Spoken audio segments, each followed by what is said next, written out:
Oh, ladies and gentlemen, you know what time it is. You know what show this is. You don't know what day it is because honestly, it's almost midnight and we acting like we got to go to work tomorrow. Well, I got to go to work. Somebody got Tuesdays and Wednesdays off. So I got to take my black ass to work in the morning. So we going to still bring this shit to you because we're giving it to you, the people, because we are the people's champs. We are the people. We are the people that bring you what's good, America. I am your five-time co-host of this show. C, the heavyweight champ Turner. Don't get it misconstrued, misconstructed, diabolical, heterosexual, pseudo-sexual champ himself. And my right-hand man on my left-hand side of my left. First of all, folks, you don't know how much it took for us to get to y'all tonight. You don't know how much shit we had to go through to get to this point. But anyway, my right-hand man on my left-hand side, but he's still my left-hand man on my right-hand side. Big Game James, the cruiserweight himself, the Intercontinental Champion, the European Champion. Wait a minute. 205 Live. Shut up. Shut up. I got you.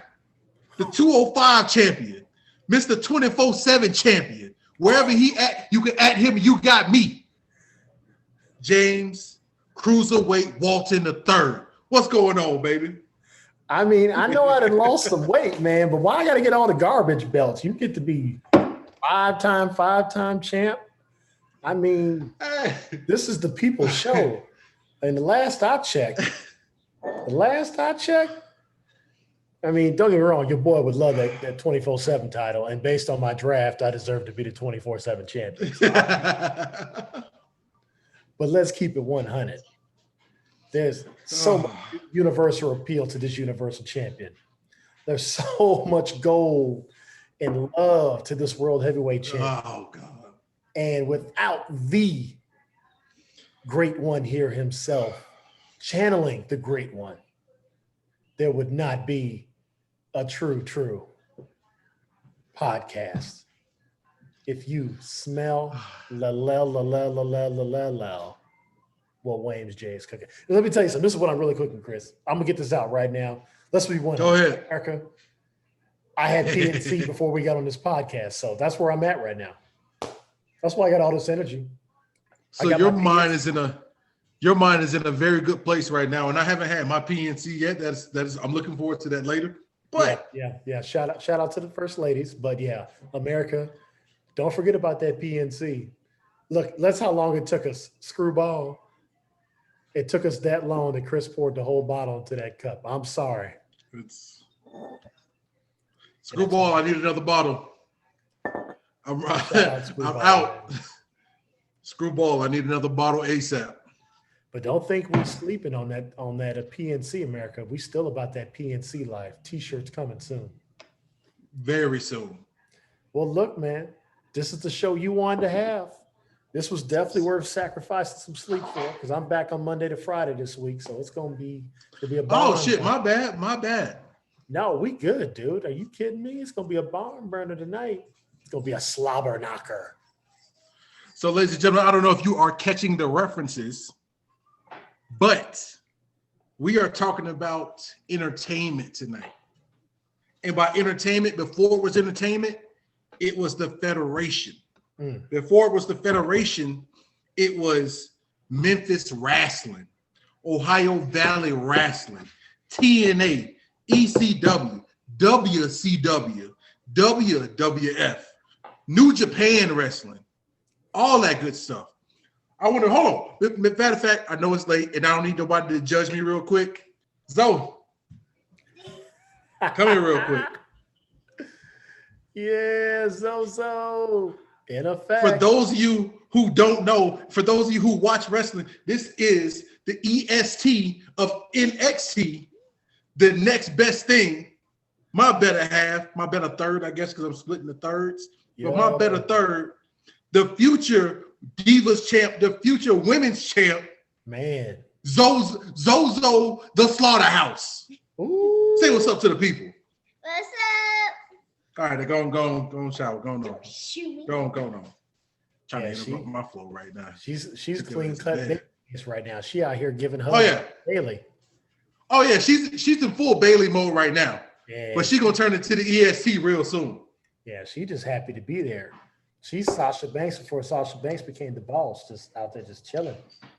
Nah, she full Bailey mode right now, and then we're gonna change into to Charlotte Flair real quick. Ooh. Real quick. Well, you know, Charlotte was a face too. She came out hugging and all that. She didn't find that stride till she got up there. You know what I mean? I mean, she just wants to be nasty. She just get her trained by Shayna Baszler, dude. Just have her come in, just ripping people's heads off. I'm gonna find her 3 more friends, and they're gonna be the 4 horsewomen and tear shit down. Man, we get her in a faction with Nia Jax. It's a wrap. That was really good. I was about to say something. I was gonna say Nia Jax is supposed to be a mama, but I ain't trying to get in trouble right now. Anyway, folks, tonight's show is about the near and dear sports in our heart. I don't give a damn if you don't like it. I don't give a damn if you say it's fake, whatever. We love it. I've been loving this since I was 4 or 5 years old. Man, we are here to talk about wrestling. Yeah. If you don't like wrestling, this show ain't for you. But you still should put a like, a share, subscribe to YouTube, and all the other shit. But maybe this ain't for you tonight. And you know what? I don't really give a fuck. So it is what it is. I'm ready, man. He's gonna fire him off, America. This is good. I like this. I'm hitting you with all the stuff that's been going through my mind all day. And like I said, we don't prepare for the show, but from time to time, like we get ideas and we'll shoot a message, call each other real quick. Hey, what you think about this? All right, save it for the show. Save it for the show. Yeah. So today I've been watching, like, between work and Zoom calls and all this other stuff, I was watching like YouTube wrestling and all this other stuff. And I came to this: multiple personalities in wrestling. Yeah. Not the multiple personality disorder that's tragic and all that stuff, but people who can play multiple characters at one time. Now, there's been several who pulled this off, but 2 right now come to mind. And the 2 that I really want to bring to this topic are Bray Wyatt and Mick Foley. I genuinely, from the life of me, don't know who pulled off the multiple personalities at one time better. I can argue both. And that's the core of this show, is essentially me and Walt arguing. But I feel like with the 2 of these guys, like, it's what Bray Wyatt is doing right now is essentially an homage to Cactus Jack, Mick Foley, Mankind, Dude Love. Like, all of this is an homage to him, because Husky Harris, Bray Wyatt, the leader of the Wyatt family, and The Fiend, like, nobody's pulled off multiple characters in one show since Mick Foley. Yeah. Like, it's seamlessly done. Like, what Bray Wyatt is doing right now as The Fiend is above anything I've seen in the last 20 years. And that's honestly, the last 20 years has been about the last time you've seen Mankind. To be able to, 1, turn Alexa Bliss from just a hot wrestler that, honestly, me personally, I don't believe, like, if it was a real fight, that she could beat just about anybody. Because I feel like if it was a real fight, like, Nia Jax would probably kill her. But to turn somebody like Alexa Bliss into this hot psychopath that's let him in like that, when she cut that promo of let him in on the KO show, I was all over Alexa Bliss at that time. When Bray Wyatt fought John Cena, and I forgot what pay-per-view it was, but when he played all the characters, which made John Cena go all his characters. That was WrestleMania. That was this past WrestleMania. It seems like forever ago, thanks to Corona. It does. It really does. For somebody to, honestly, he put Cena over, and Cena hasn't been put over since Kurt Angle. So for somebody who, in Husky Harris, Bray Wyatt has been in the game for a couple of years now. Don't get me wrong. Like, he's a bona fide superstar. But, like, there hasn't been too many people who outshine Cena, and he head above shoulders did that. So what do you think? I'll leave it to you, dude. Like I don't know. You know, man, I had some time to think about this, and this is a really great question. And you know, for as many chats that they have, and WWE has so much content, I really haven't seen anybody touch this. So I hope this reaches the brass, because listen, what's good America could turn into a WWE spot, like Vince, Steph, Trips, Shane. Call us. I mean, we're lifelong fans, man. We love it. And I'm gonna tell you why this is so appealing. Here's the similarity in both these guys. Neither one of them have had long title reigns. No. Which to me is fascinating, because Mankind, the reason why Mankind didn't have his was based on his timing. Like, I understand that. Like, so I can respect. And the thing about Foley that you love is Foley always understood. He was grateful to carry the belt whenever he could get it, because he wasn't even supposed to be in the company. No, not at all. Time. And, you know, for him to carry it 3 times in the heart of the Austin Rock, Triple H, you know, that's when Foley was carrying the belt. He was going back and forth with the Rock, and they were playing hot potato with that thing, you know. Yeah. Rock and Sock connection. So that, but it to me, Bray Wyatt is been one of the most fascinating wrestlers since the Bray Wyatt change to me. He's just fascinating. And I think he's so revered by all. Oh, yeah. With his presence. And the guy is, I was like thinking of words, you know, that, you know, we talk about, you know, face and heel, you know, do we call him a feel? You know, that's stupid.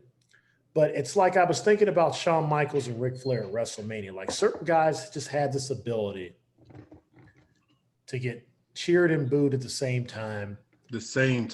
When they want to. And it's, you know, Bray Wyatt has had that. The dude was a monstrous heel, but he had the entire, when the Wyatt family was going, and he had the entire stadium chanting, he's got the whole world in his hands. Oh my God, that was so great. And as a heel, this dude was getting over. He's like he's the last of his kind. Like, there's not too many like that. Foley is one of those guys, because Mankind got over. Mankind's a heel. And yeah. Got over to where Vince was like, you got something, dude. We're going to run with everything you got. I believe in you now. You know, I have to cover, you know, that pretty mugs of mix. So Bray Wyatt's in that category. That's Shawn Michaels. Triple H has that in him. You know, the obvious two, Rock and Austin. There's nobody better. It's almost like they're tweeners.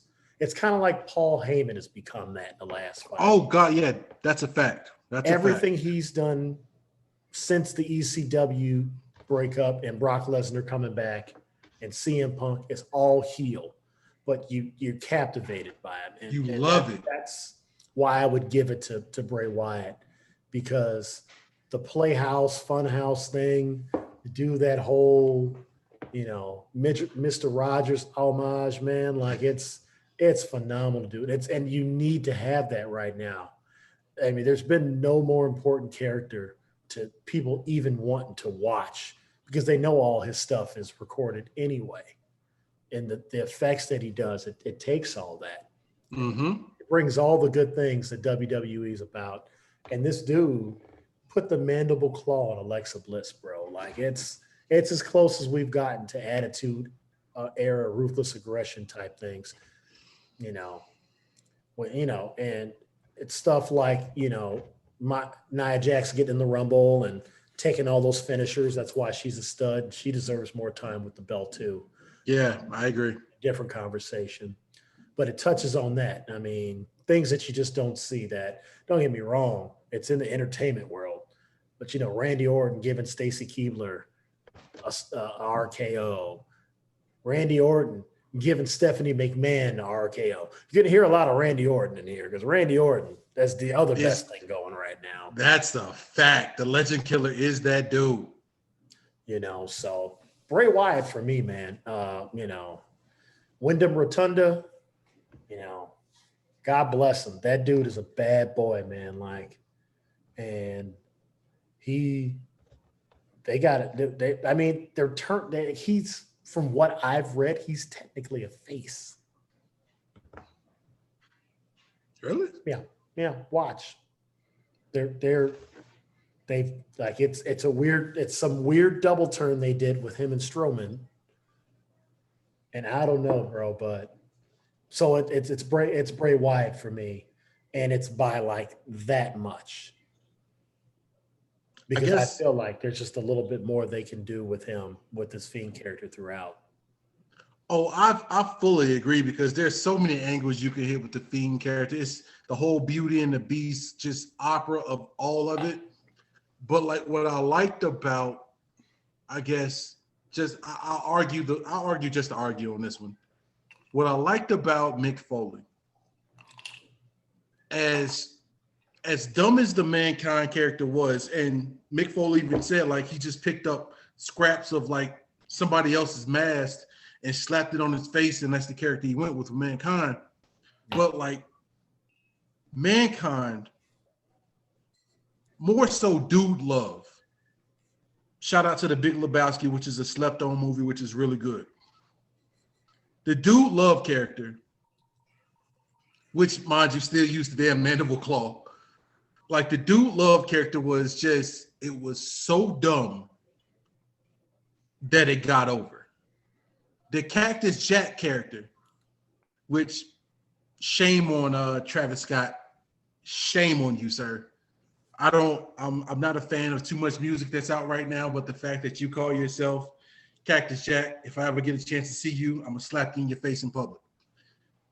How dare you? Cactus Jack is one person and one person alone. It's bang bang. It's Mick Foley, dude. Cactus. And Chris, has there never been anybody more about that life? When you talk about the phrase "about that life," than Cactus Jack. There's only one other guy I can think of. No. That's Terry Funk.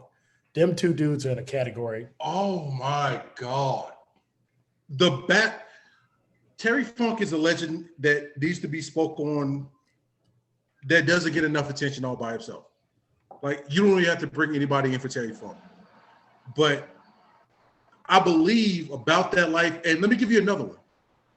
On Sight was a phrase that Cactus Jack, wherever I see you, it's on. Locker room, on the way to the arena, on the way to the platform, on the way to the ring. If you leave and go to dinner with your girl, it was on Sight.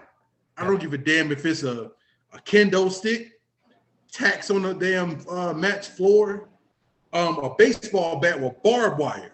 It don't matter. If you want to get it, you go get it. It's Cactus Jack and I get it. You can't do all that stuff on TV now with Bray Wyatt. And honestly, I feel like Bray Wyatt will be down for it. But I get you can't do, it's not the rated R stuff and PG. I know it's PG and all this other crap now, but he stretches it though. He gets yes, everything out of it, man. And shouts out to Alexa Bliss, to Lexi Kaufman, man. She is very much, she's everything she gets, she deserves. Because we will transition to another part of this because Chris brought up something too that I do want to talk about. She is, to me, one of the, within the WWE alone, she's easily top 5 on the microphone. Oh yeah. Yeah. She can promo and she wrestles just good enough for me to where she understands how small she is, but when she's heel, she's full heel. It's so good. But then you can get behind her as a face for some time too. she's come full circle, man. It's been fun, and she's got one of the dopest theme songs in all of wrestling too. Like she pops her theme, like her theme song pops. The don't think I won't mess around and make that to a hip hop beat and sell that to Kendrick or something. So hold on, let me hit you with these. So, like I said, this show was planned but not planned. Like we knew we wanted to talk about wrestling, and there's a bunch of shit I wanted to cover. But I know we both got to work in the morning. But there's a bunch of shit we're gonna get out because we got to get it out. Yeah, it's been a minute. Let me hit you with this. Booker T. Do you like WCW Booker T? Do you like WWF Booker T? Or do you like announcer Booker T? I think announcer Booker T is missed. First of all, Shucky Ducky Quack Quack is something I've been saying for years, but I got that from Booker T. You know, Booker T is the guy that was on, Shucky Ducky. We used to hear that. Somebody was getting on a roll. I was like, dude, that's dope. I got to shout out my man Booker T. I think Booker T's best stuff. This is hard, man, because there's so many different phases of him. Yep. He exercised so many muscles in WWE that he just didn't have the ability to do in WCW, because of like his path. Like it was a long, winding path before he was a champ. Facts. Yeah, I'm talking Harlem Heat when it was him and Sensational Sherry and Stevie. When I was watching, Hulk Hogan, we coming for you, nigga. Hey, for real, dude. I mean, that actually is probably one of the greatest shoot. God. Mistakes. He was dead serious. Like, bro, we for real coming for you. I'm tired. He felt so bad. No, you could tell he felt so bad.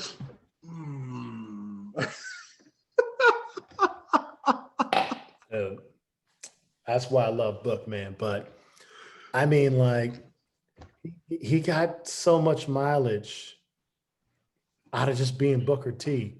The King Booker angle I thought was great. Yeah.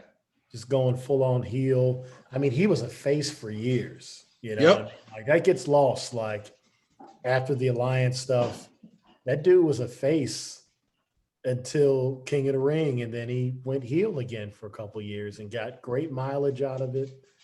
Actually fought Dave Bautista in real life and in the ring.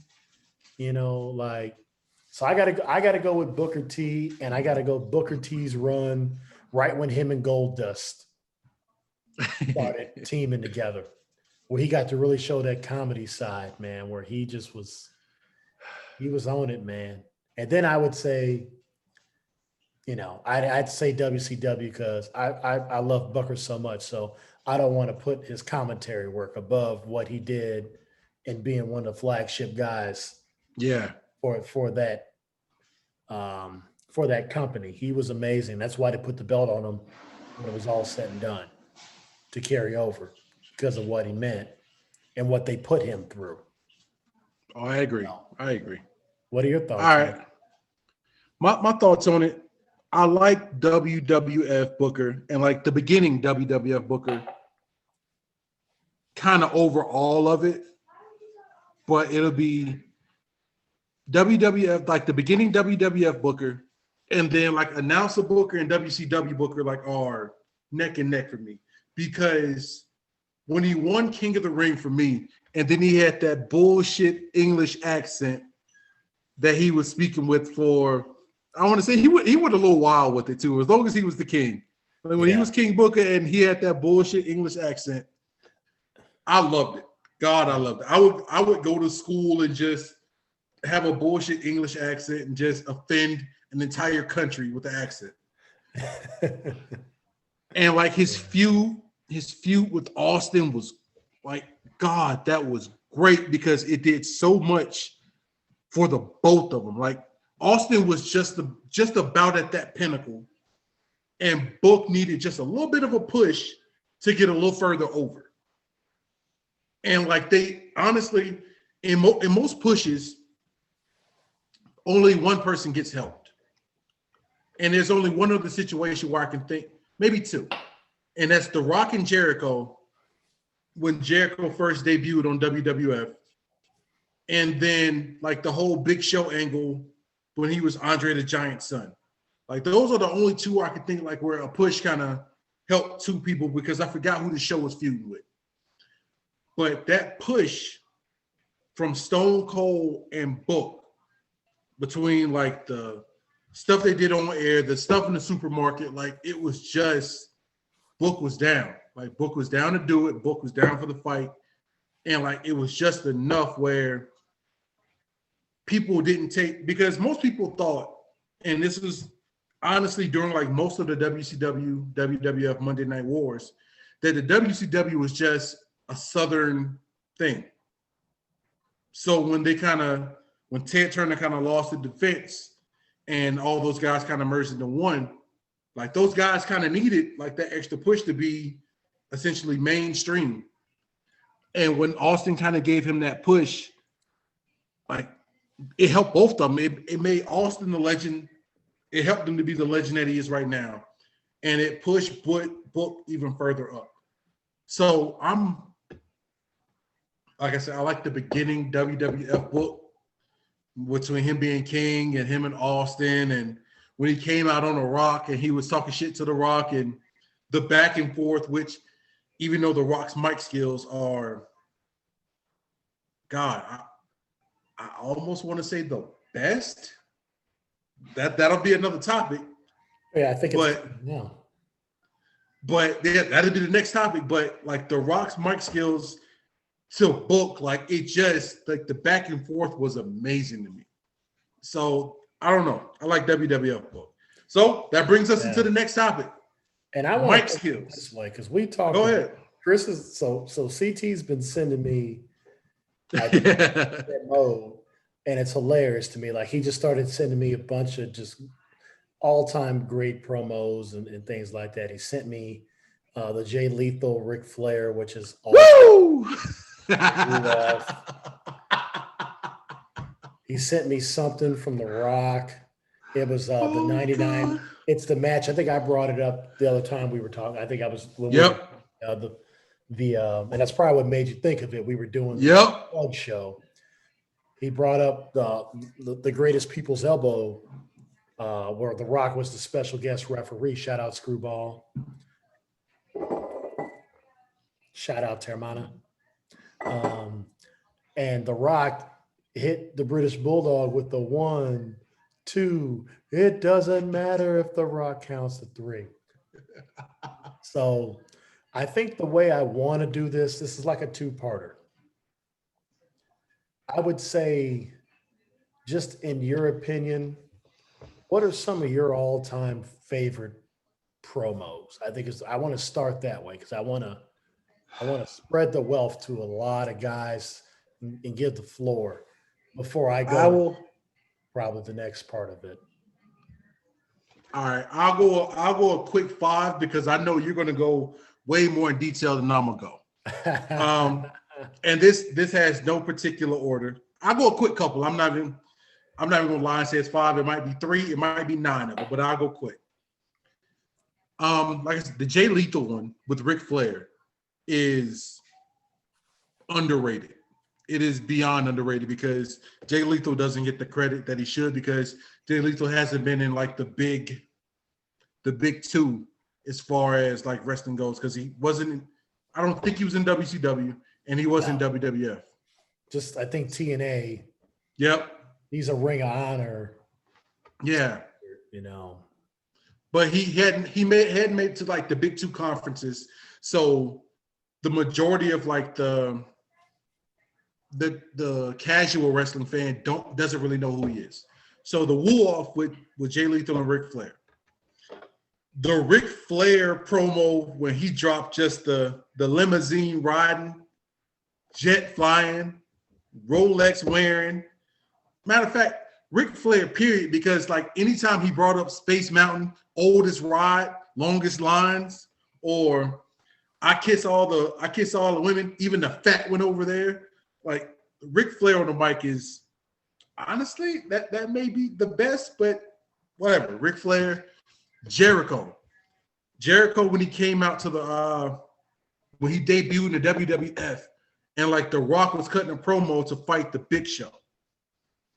And like the Y2K meter came down and counted down to 1, because if you remember, the Y2J meter had been going like a good month in advance, maybe even more. And then like the countdown finally got to 3, 2, 1. Then you heard it, and for the avid fan, like you knew who it was, but for the casual wrestling fan, you didn't know.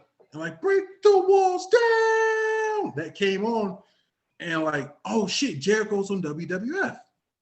And like he came out and had like the little top knot, and the back and forth between him and The Rock is legendary. Let's see. Hollywood Hulk Hogan cutting the promo against the Ultimate Warrior when he was Hollywood, and like the Warrior was like in the mirror, like messing with his head. I can honestly, it's so many. It's so many. Bill Goldberg, the initial "You're next" or "Who's next?" That's amazing. And just to get off subject for a second, I don't know these people, but I will say this and I'm gonna butcher the last name. The Anonoli family. What's it called? The Inouye. The Inouye family. I think it's the Inouye. Yeah. I didn't realize that so many of them died around that 35 to 39 range. Yeah. Umaga, Yokozuna, like I didn't realize. And honestly, wrestlers in general die in that 35 to 40 range. Eddie Guerrero, Test, like it's a bunch of them. So rest in peace to all of my childhood heroes that lied, cheated, and steal to get all the way to where they were. That's Eddie Guerrero. But like the Eddie Guerrero promos, when he would come out in the lowrider, or you would catch him stealing something in the back of the damn arena. Like it's so many. So like I said, I got a bunch of them, but you go ahead. Yeah. So I'll leave my guy out of there because I've got a nice little something poured up for when I get into that. But some of my favorite promos. I mean, I might as well just go ahead with some of the obvious. Yeah. Everything CM Punk did. Facts. From when he and John Cena started down that path to Money in the Bank in Chicago, still to me is one of the top 5 greatest pops I've ever heard in my life. I think to this day, maybe Daniel Bryan at WrestleMania in the last decade, nothing has topped Punk doesn't win, we riot, because that's Chicago. They were going to tear Allstate apart. I think Vince was almost like, I'm going to put the belt on Cena. And I think even Cena was like, nah, you need to go ahead. We need to, like, this dude is like nuclear hot right now. Yeah. This guy was given free reign, and his promo was so good they cut his microphone off. He went off. I've heard the story behind that. The pipe bomb was amazing. Is one of the greatest of all time. That's one. You brought up Ric Flair. Basically, any Ric Flair promo from 1982 to 1987, whatever. The dude was on fire, man. And there's a legit argument with that because, I mean, he's Ric Flair. There's another good one. You know what? You brought up the Chris Jericho with The Rock when he debuted. And I agree. I think that's a monumental one because The Rock had that much respect for him. Yep. The Rock was the face at that point because Steve was on his way out to next year. And that's why The Rock stuff's going to come when it's going to come. But I would say my favorite Chris Jericho promos is when he used to go back and forth with Stephanie McMahon. You whole bag. I mean, that early Jericho stuff's incredible. Shit. And then obviously, to me, this got the list. Dad, Yeah. and he put a piece of paper and got it over as a heel. That's what Chris gonna Easily. do. Just Kurt, like, and and he's talked about it. Vince was gonna put the belt on him because he was so hot, and then Vince changed his mind and didn't and took the belt off Owens. And that's when Chris Jericho was like, all right, I'm out. Yeah. He was like, he realized that I can still get these guys in the palm of my hand because he's Jericho. So I'm with you. Other great promos. I got to give DX a lot of credit. Oh, yeah. And Road Dogg and them guys, whether it's the skits, whether it's Hunter as a heel with it, whether it's Hunter and Shawn towards the end, whether it's Hunter and Shawn in the beginning, phenomenal promo. Jake the Snake Roberts was another one that I can understand him now that I'm older. DDT was the coldest thing going. Oh, yeah. Chris, I ever tell you I put a kid in DDT one time? This is a true story. So shout out Jake Roberts and shout out my boy Joey Turan. This is how you tell I was 10 years old and I was really into wrestling and I really couldn't fight. I was living in Minnesota, right? And this is a true story. And we made up after it. But my boy Joey, like he was coming at your boy a little bit, you know. Like he's, you know, we were kids and this is the 90s, you know what I'm saying? And we talking a little bit of shit, you know, to each other back and forth. This is in his yard, in his front yard. I think I was whooping him in basketball or something. And he was like pushing me a little bit. And I was like, Joey, if you push me one more time, it's going to be a problem. He pushed me again. Chris, I grabbed him front face lock and DDT'd him on his lawn so quick. He was like, I was like, oh my God, I might kill him. Hey. He went in and told his mom, Miss Terry Turan was like, James, you can't be DDTing my son. And I was like, I'm sorry, Miss Turan. Joey, my bad, man. He was like, oh, it's all right. I deserved it. I was like, dude, I didn't mean to do it. So let me tell you something. DDT works. I would for real DDT somebody. I would take the back pain. You DDT somebody and don't cover their head up like they do. It's a wrap. Their head, bro. It's a wrap. I'm still going for the DDTs. My back can take that asphalt. I'm gonna drop you. Let me hit you with this. Since you want to bring up old shit. I got suspended from school in the 3rd grade because I put somebody in the torture rack. First of all, how big were you in the 3rd grade? 5'9" bucks. Now, mind you, I wasn't tall. I wasn't tall for shit, but I was wide as all outdoors. I was just strong as shit. I'm from the South. I was just strong as shit. So, Central Riverside Elementary, Jacksonville, Florida. Go Dolphins.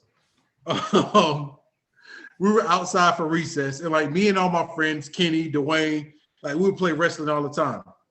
Mind you, there was one white boy in this class. That's how urban this area was. There was one white kid in the class named Corey, wrestling fan too. And Mrs. Briggs' class, outside playing kickball, me and Corey going back and forth or whatever. He said something to me. He didn't drop the N-bomb, just in case. I can't think of Corey's last name now. He didn't drop the N-bomb, but he said something. Pissed off instantly. I pushed him, and then I grabbed him, and it was like one motion. I had him up and just torture racked the kid, and then tossed him off. Now, I don't think the torture rack is what hurt him. I think the flip off to the ground and like he scraped up his face or whatever. I had to go to Miss Blackshear's. She was the principal. I had to go to Miss Blackshear's office. Here's how long ago this shit was. I got paddled by the principal 5 times. Then they called my mama, which I wish they just would have paddled me and like paddled me for the rest of the day. They called my mama. Sharon Turner then got off of work at Bell South, which is now AT&T. Came down there and whooped my ass in school. Took me home, whooped my ass again. And then I was suspended Wednesday through Friday and whooped my ass every damn day. But go ahead, dude. Hey, the fact that I know that we're really only like a year apart, but I can tell you in the third grade, you was all about the Lex Express. If you was put Oh yeah. rack. Oh yeah. Lex Luger was your guy, man. Exactly. Shout out Lex Luger, man. So I mean, and I'll bring us back, which is usually doesn't happen. Normally, I'm the one that's taking us away off. I'm keeping it down because I'm not trying to be too loud. The lady has earned her, she's earned her, she had her post nut clarity and she watched Schitt's Creek. I have my post nut clarity. I'm over here talking to a black dude in a Baywatch shirt, like he could actually work for Baywatch just because he got some muscles. Get your ass out of here. Do. So, speaking of that, it actually brings us back. Here's why I have to just go why I don't think you can argue. And I see him always get ranked second or third. And I go, you have to explain to me how there's anybody better on that microphone than Rocky Maivia. In one calendar year, I could name 5 to 10 promos he dropped within a calendar year of all of them. And it's the greatest thing you've ever probably seen if you haven't watched it or no. So Chris, this is what started me on this because Chris sent me the one when he was heel, where he goes through all the catchphrases of all the guys at WCW and even got his mentor, who's Bret Hart in one, and Shawn Michaels is next to him during all that shit. That was fucked up. There's one. Let's move forward to the promo that he shot when he finally was a face with The Undertaker. His first Undertaker promo sets, where he was in the blue shirt right before, I don't know if it was Unforgiven or what it was. That's one. The one that he did when Mankind and The Rock were champions and they were the tag team champions. And he goes, Undertaker, you come to the ring, die. Do all that stupid crap all you want. It was a 1-minute promo. Within the same calendar year, the one he did on Triple H in China in the locker room with Michael Cole. Oh God. Michael Cole, what's this on? What's on your hand? The microphone smells, and it hits him. That whole promo. The promo that he did with Triple H and Austin before Survivor Series, when it was supposed to be triple threat, but Austin was basically off TV. Yeah. When he said, I'm gonna take that rattlesnake, I'm gonna tie that some bitch in a knot. The Rock Triple H when they're in Atlanta, where he does Triple H's voice. It's the game. Anytime that comes on any stream, I stop and I watch it. Because he broke Triple H and Stephanie was laughing her ass off. This is before they were dating. Yeah. And you could see it. He's like, because they didn't used to tell each other anything. That's another one. How about the first episode of SmackDown? That whole, how dare you, little jabroni? Because he is bigger. He technically weighed more than him and he was bigger than him. So to call a 260-pound champion, yep, that whole rundown, bro, that's that's in a calendar year. And Jericho was phenomenal. But he hit him with after 3 boring minutes. Yeah. And took it right back from him. So you got to explain to me. And then on top of that, he was such a giving guy. This guy never held the belt. No, He never no. held the belt longer than like 3 months. He was always putting somebody over. You know what I'm saying? Like, you got to explain that to me. Who's greater than this guy? Honestly, I can't argue that because as big a fan as I am of like Hogan and Flair, like Hogan, I mean, I'm gonna call a spade a spade. Hogan was selfish. Like it was what it was. The Andre the Giant, he was helpful, but at the same time, he would hurt you if he had to. Ric Flair may be the only person who may come even close, but at the same time, Flair wasn't going to give up the spotlight for too long. So, like, it's hard to argue against it because, like, The Rock was, and honestly, because I feel like the angle they're going for with Roman Reigns right now being the chief of the tribe or whatever, it's leaving it open for. Oh, it's big money. It's leaving it open for a Rock comeback, and not for a comeback just a whatever. Like it'll be a comeback for one night. It'll be his real retirement match, right? I think exactly. I think with Rock, I know he's always talked about it that basically Cena, was his retirement match, but he got hurt in that match, and yeah, it wasn't good enough. I don't think that's the way he wanted to go. I think he wanted to keep coming back here and there, and I think he wanted somebody, I honestly, the match I think he wants him and Triple H. I don't want to see that. Dude, I would, just to see them go on the mic, I would. Because their styles mesh, because like I don't feel get like me those two wrong. could work each other be nothing. But don't get me wrong, it'll be great. It would be great. But think about this. You got The Rock versus Triple H, which is something you've seen and heard before. Or you got The Rock versus essentially Paul Heyman's mouthpiece and Roman Reigns' athletic ability. I mean, if he wants to stay heel for longer than what he's doing right now, because he's on his way to being cheered. I love what they're doing. Oh, it's perfect. It's long overdue. Should have happened long 3 years overdue. ago. Like, that's the thing. Like I love Vince to death. Like, it's one of those things where it's easy to read these things and not like Vince is Vince, man. Like, and yes, I'm saying that because I'd love Vince to pay us a nice salary. That's a fact. To be fanboys under his umbrella. He can own my Twitch and all. You can own my name. Just pay me the money. That's going to get this rent paid with a little bit of benefits on the side. Maybe get me a WWE movie or something like that. Hey, I'll travel 300 days out the year. My folks won't matter because I'll be sitting home a check. And I'll take a stunner and a spinneroonie.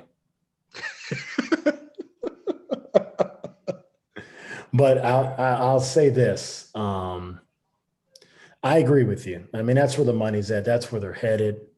I think The Rock would, because they're trying to get him in the Hall of Fame. Like WWE trying to do whatever they can do for WrestleMania next year. And they're like, dude, we need to put you in. And he's probably like, not until I retire. Like I'm really out of the ring. Yeah. Because the fact that he looks as good as he looks and he can still guarantee he can still go. The dude's 47 years old. If Taker was going at 55 and still putting on, like, The Rock has nowhere near the pain and the body damage that Taker's had in the surgeries. The Rock's got a good run in him, So that's just me, man. Like, and I agree, dude. I agree with the Austins, Triple H's. I have so much admiration for Triple H, HBK, and what he means. Kurt Angle means the world to me and was a great promo guy as well, too, within his own. And what Edge has done in the last few months to add to what he's done, Cena, Orton. I mean, there's a lot of guys I revere, man. I really do. Old school Flair and Hogan, Bret Hart, Jake the Snake, Roddy Piper. There's so many guys, dude. I'm a fan of the business, but there's nobody to put it together like that dude Bill's out of Miami, Florida, bro. Like, there's just, to me, and I don't even know how it's an argument, and he's so humble about it. Yeah. because he always knew that he was destined. Once he figured out who he was and people were loving him, he's like, oh, they It's a can't wrap. compete with me. So, I mean, that's where I'm at. And the fact that you didn't have much for Burple, man, I think we got to go into these gimme minutes, man, because I think I woke the fiance up. So I need to shut this down. And All right, so I got to get you some more PNC. So let me give you this. Let me tailor your give me a minute a little bit. All right, and I usually don't do this, but I'm gonna put you on the spot. I want your give me a minute to be about any wrestler that doesn't get the respect that they deserve. And honestly, we may, because we've had this conversation before in the past. We may go with the same person. If we do, I'll switch mine. But you go first. The wrestler that doesn't get. Oh man, yeah, you're gonna make me go first. Yeah, the wrestler who doesn't get his due, past, present, or whatever. Wow, man, I'm just looking at the clock, and I know I'm not gonna say who I need to say. Just in one this moment. Just one. Fuck. All right. All right, here goes a freestyle, America. Thought Chris was gonna give me some more. No, man, you got to go first, dude. I can't. Fuck it, I'll go first. I can't do it that fast. You thought about it. You go first. Let me think. Think about it. All right, America. Give me a minute. The wrestler that does not get the respect that he's earned, and I'm not gonna mention anybody else. I'm gonna stay on topic. I'm gonna stay on task with this one. R-Truth. From his days of any wrestling territory that he's been with, he's been a jobber. Let's call it what it is. Like, he's never,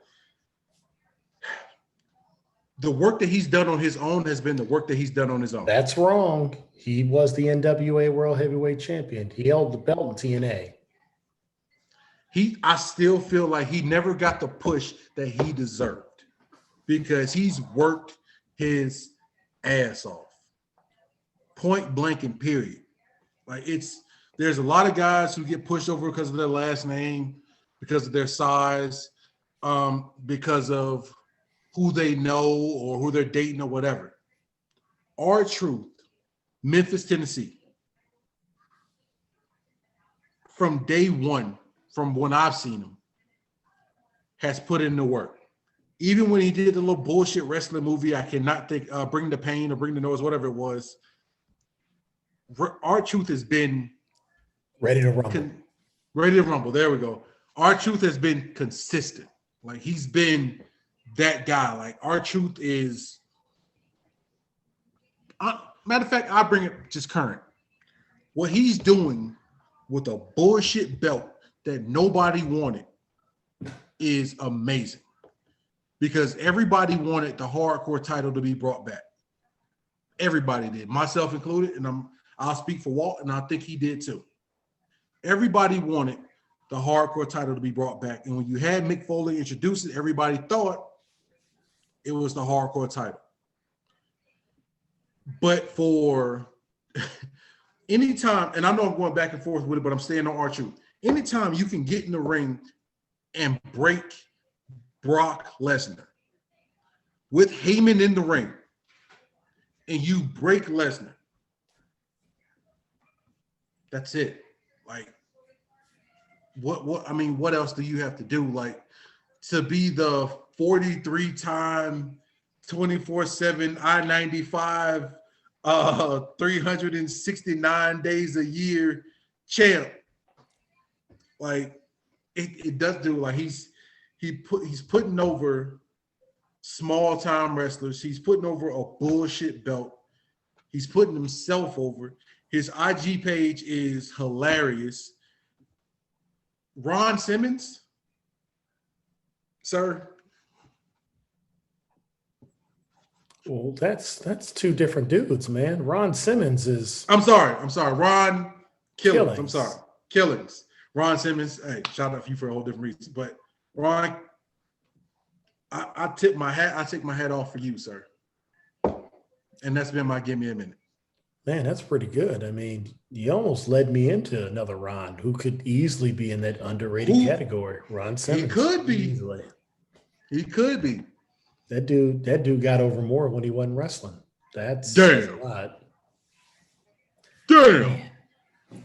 Dude, that was good. We need to get you an afro. You just walk around and do that for Halloween, bro. You no point. Man, that was good, man. You took truth, man. I wasn't even thinking about truth, but it's so true, man. Like, I was for real brainstorming, so I'm gonna. Can I mention this one and then I'll let you go? Yeah, go ahead, man. I give me a little bit more time. And I'm just gonna say his name. Brian Pillman. Yeah, he was before his time, man. If he'd had a couple more years, that him and Austin were going to run with something. That would have been intriguing to see. All right. I think I'm ready. All right, go ahead. Well, America.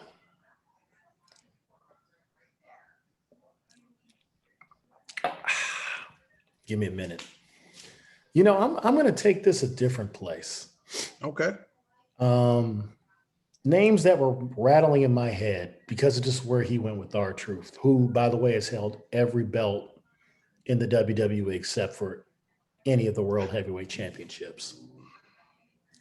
Here are my honorable mention nominees. Christian. The Miz, who really has put together yeah. You know, Randy Orton is another one because I think he is underappreciated, not his value. The guy's going to hold another tie. He's going to hold another heavyweight or two, championship or two. Brock Lesnar's another guy. Kevin Owens is another guy. But this is where I'm going to go. I think a little bit of what's going on new and old and just what happened to her recently. I'm going to go with Mickie James. I think Mickie James is, and it's really how they've kind of done her in this last run. One of the best matches Asuka's had since she's been a part of the WWE blanket was when it was supposed to be Trish, but Mickie James showed up. I watched that match, and it was like Mickie hadn't lost a step, and she's been wrestling. She'd been wrestling for 8 years up until she came back. Mickie James, if you put Mickie James in 2006 in this era right now, she's basically Bayley, what Bayley's doing right now. Yeah. But I think an even more skilled wrestler than Bayley. And Bayley can do some things in that ring. There's not a girl there that they all bring their own out of that 4 horsewomen. All 4 of those girls can bring it. I love all 4 of them. I think they're really special. But Mickie James, go if you have some time, and I went and watched it last week. Go watch the timeline with Mickie James and Trish Stratus when they brought her into the company. She was so good with what she did playing that crazy girl to Trish that they put the belt on her in under a year. And she basically was in the title scene until she left. Whether it was Mickie and Beth Phoenix, whether it was Mickie and, oh man, you know what? I got to do a slide. As soon as you said it, I knew it. And the other one I got to mention, and I pray to God, now that the one guy is slowing down, Michelle McCool is the other one. Michelle McCool was Charlotte. Michelle McCool was Charlotte Flair before Charlotte Flair even figured out who she was. Yeah. Those are like Michelle McCool.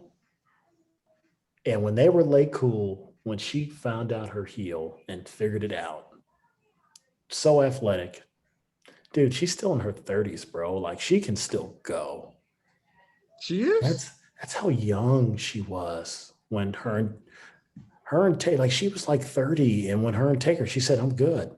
She went and had their kid together, and she was done. She's like, Taker's got this. Michelle McCool and Mickey James are two of the most underrated superstars in the history.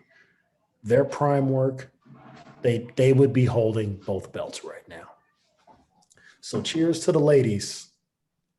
And they keep talking about this evolution, but there was one thing that I always noticed. I knew the girls that could go. Yeah. That was James, McCool, Melina, Beth Phoenix, Victoria, Molly Holly, and then you knew the girls that were there for what they were there for. Dawn Marie, and Michelle, who ended up getting better, actually. Maurice, bless her heart, Kelly, the list goes on and on. But my two most underrated, Mickey James and Michelle McCool, go watch them work. And go watch Michelle McCool in the first Women's Rumble. That's what I got, America. America, with all that being said, it is now 12:25 on a Wednesday morning. I'm gonna put this out tomorrow. I'm gonna make sure I get this out. Walt will send it to me tonight. I'm gonna get it out tomorrow. So, a couple of links you need to do. The Anchor podcast. That's what you're listening to right now. Make sure that you like it. Make sure you make us your favorite. Any feedback you got, send it to us. We'll address it. We'll discuss it, and we'll get better. The YouTube page, What's Good America. It's the same thing that's on the Anchor podcast. What's Good America? Subscribe. Leave us a comment. Let us know what's going on. The only way we get better is you let us know what we're slipping on. The Facebook page, What's Good America. The only way we can get better is if you tell us what we're slipping on. Check out the merch, What's Good America. We got it. Florida Stand Up, Illinois, Cook County. You know what it is. Hey, by the way, I wanted to let you know. I had a talk with a quote unquote designer that's doing big things. And her and I, after talking with the missus, agree we might be dealing with colossal creation soon. We might have some things percolating. I might be getting some people involved because be on the lookout. Be on the lookout for the merch. We might have a logo coming, America. Be on the lookout for the merch. Be on the lookout for the merch possibly coming here soon. Screwball whiskey. Hey, we just ready to sign. Hey, I only took it easy.